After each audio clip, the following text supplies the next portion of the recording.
Welcome back, everybody. Here we are. Day 2 Combo Breaker 2022 is now in the books. The doctor's in, and I'm being joined by some wonderful, friendly, remarkable faces that you've seen before. We have Casa Bunch, Casa Muse, and then we found this guy wandering the lobby. Not quite sure what he knows about Street Fighter, but we're going to ask him the questions regardless. This is Saint Cola in the house. So guys, we do have Street Fighter 5 Top 8 is officially locked in.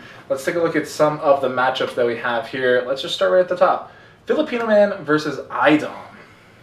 Filipino Man versus Idom? Yeah. Are you sure it's Filipino Man versus Idom? Sure. Nope. Bracketology, folks. I failed that class. No. Idom versus Shine. Thank you. Idom versus Shine. Yeah, I mean, that's a classic, right? You've seen Idom versus Shine. Pre-COVID, you saw it at Next Level a bunch. Post-COVID, you saw it online in all the East Coast facing brackets. You saw it when in Casa brackets. You've seen it in NLPCs. You see it everywhere. Open. You forgot about that, too. Yeah. That was the finals intro Open also. Oh, yeah. True, it was. A different landscape, though, right? Like, it's a different character choices, you know, from Shine. Except Lucia, which is pretty whack. I guess, I mean, we've seen, every time I've seen Shine today, I've seen the Cody. Exactly. And I know we've seen the Cody played pretty consistently.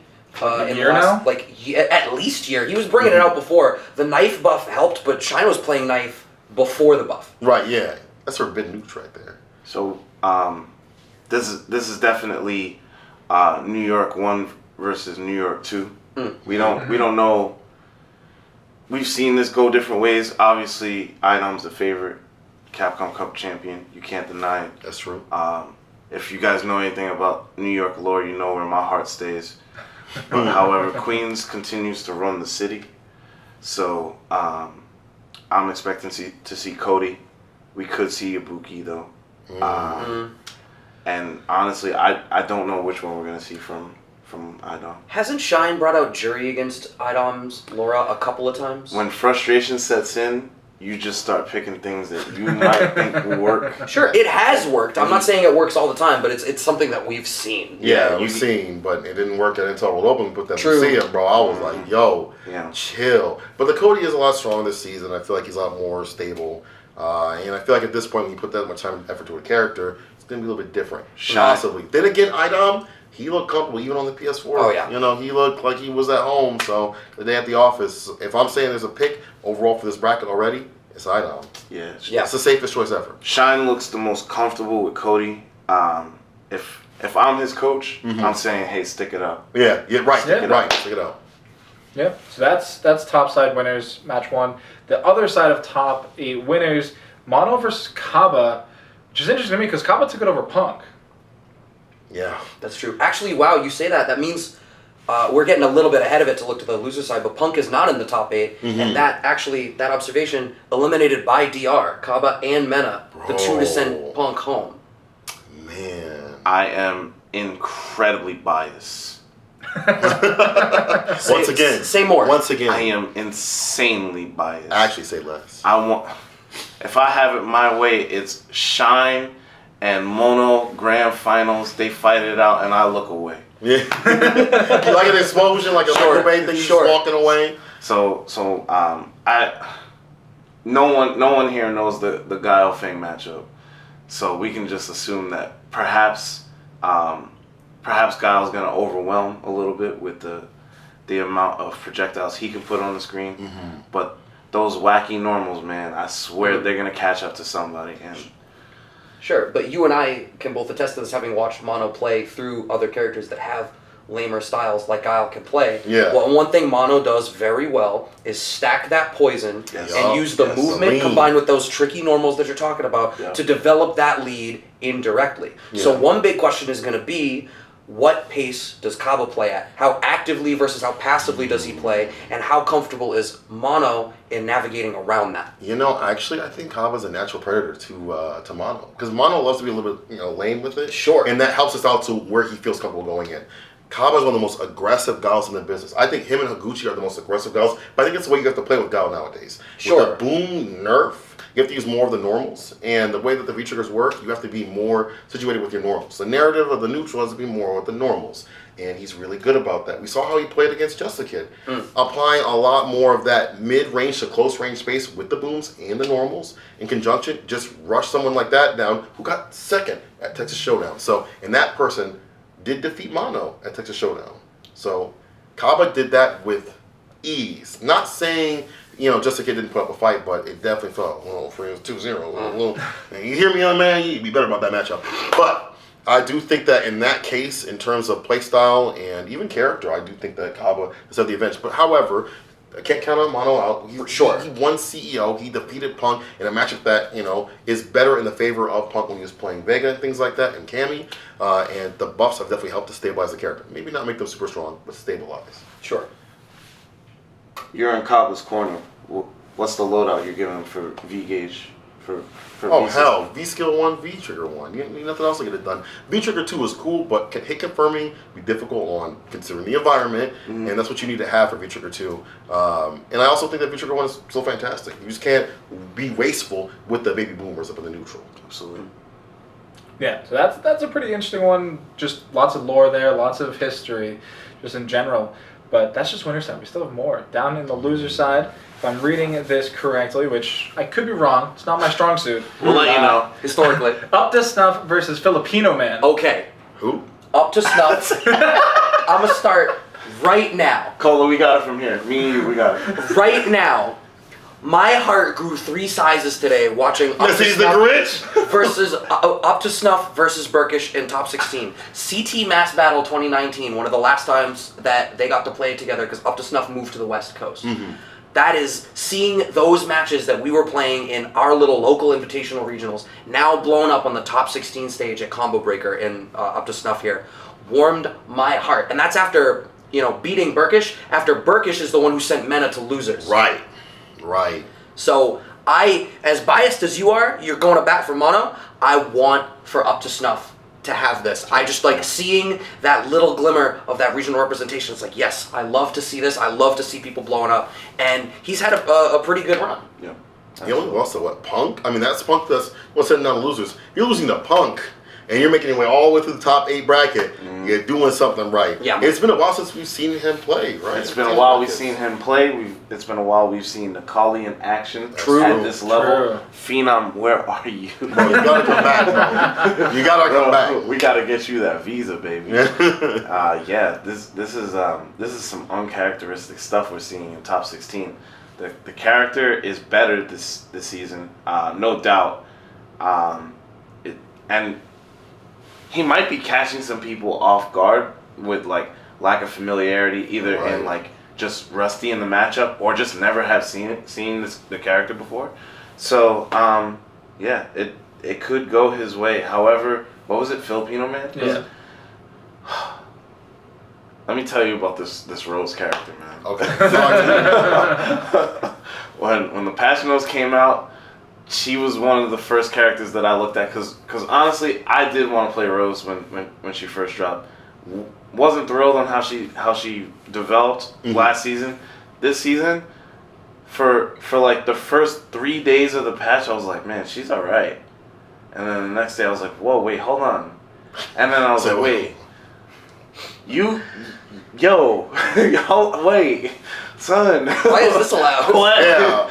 Okay, I think I might have to like consider this as a character for me. And like all the specialists that hung through with her last year are reaping the benefits, and Filipino Man no longer has to play Chun.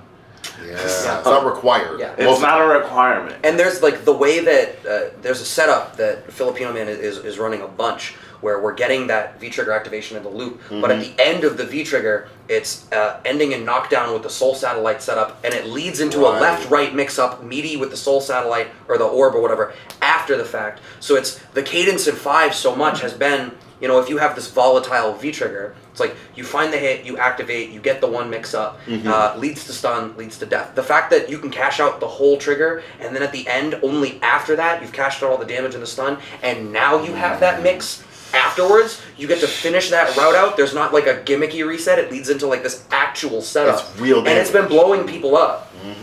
I've seen it blow up Brian F. and a few other players. Yeah, and Filipino Man is using the power of the PS4 to his advantage. Oh my god. In the sense that he is dropping a combo, and everybody's like, oh, what? He's just psych, just kidding, and continuing another combo. American or into reset. a throw set. Yeah, American reset.